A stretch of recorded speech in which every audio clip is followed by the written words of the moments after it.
Okay, so we're back to discuss the new things that we've been working on in Dwarf Fortress. Last time we showed just some basic graphics with the dwarves sort of embarking and making their first little home and so forth, and we're going to do roughly the same thing this time. But now you can see we have the startings of an actual newfangled interface here. We've got a map up in the top right. You could see that go up and down, and you get a kind of elevation readout to know where you're at. You can see the weather, the time of day, the general state of your fortress up top, how many dwarves are stressed out. In the beginning, there's 7 neutral attitude dwarves, but that is not going to last forever. So make sure you're misting them with waterfalls and so forth and giving them their favorite foods. Got the food up at the top.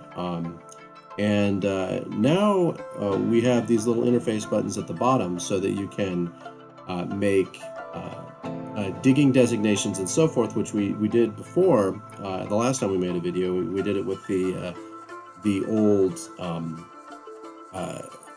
menu that you'd pop up with. Is all keyboard controls. Everything you're seeing here is being done with the mouse when it comes to digging, when it comes to placing these new zones and so forth. You can see us chop down trees.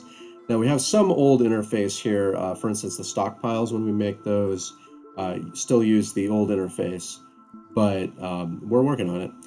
And we've got dwarves chopping down trees using the new chop designation that was some mouse-driven rectangle we dragged out. We've got dwarves carving out a little room that I'm going to turn into a tavern later.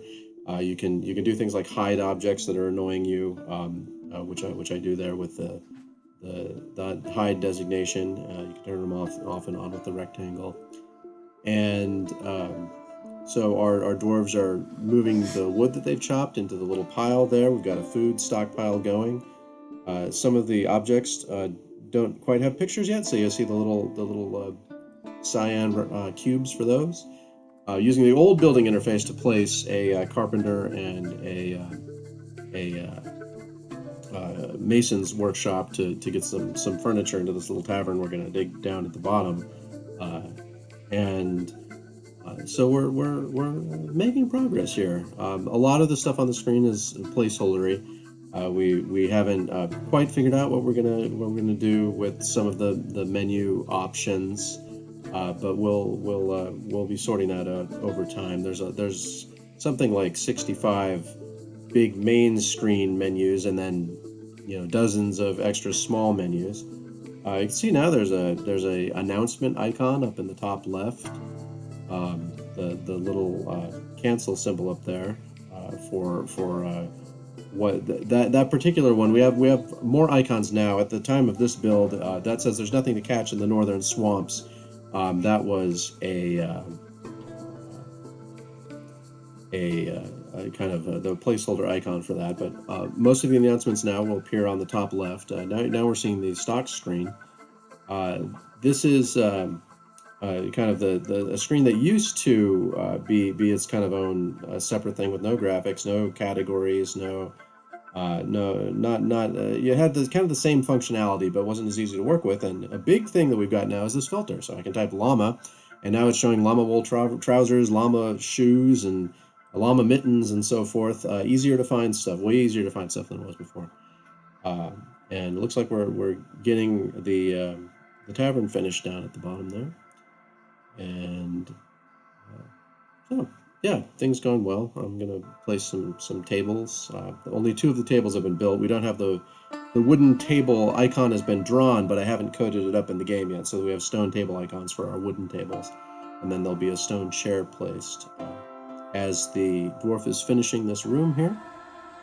And now we've got the mouse moving down there to the smoothing designation. So I'm going to designate this rectangle to smooth the tavern walls. That'll just get started.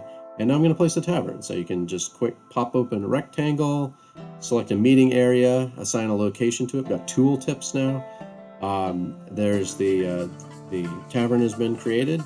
pop. We've got a detail screen upcoming for that, so you can see some more information, including reading the whole name that the game picked for you. And of course, you can pick your own name for your tavern. And I waited a bit for a visitor to arrive, and they did not come. But it's just as well, since they don't have an icon yet, so they'd be the little blue debug creature. What are you doing, Scamps? Yeah, so we've got this underway. I just wanted to show you some of these things. Go ahead and make a pasture for the horses. We've got our horses hanging out in the tavern right now, which is not an ideal place for them, since they actually need to graze on grass or else starve to death, which is no fun. But as you might expect, they need to eat grass, and so we'll set that up for them in a bit here. And here I go. And we'll drag that out, and you just click the pen pasture, and you've got your list of animals right there. They pop up, select them, it shows that they're in the pasture, and there you go. It's simple. That would take something like 10 or 15 key presses in the keyboard driven version, and we'll still have keyboard commands, but they will be something that you don't have to use now. So you can click, you can type as you please, and yeah, cool. So that was the first few days, some weeks of this fortress here as they carve things out and so forth. And yeah, cool. So I'll see you next time.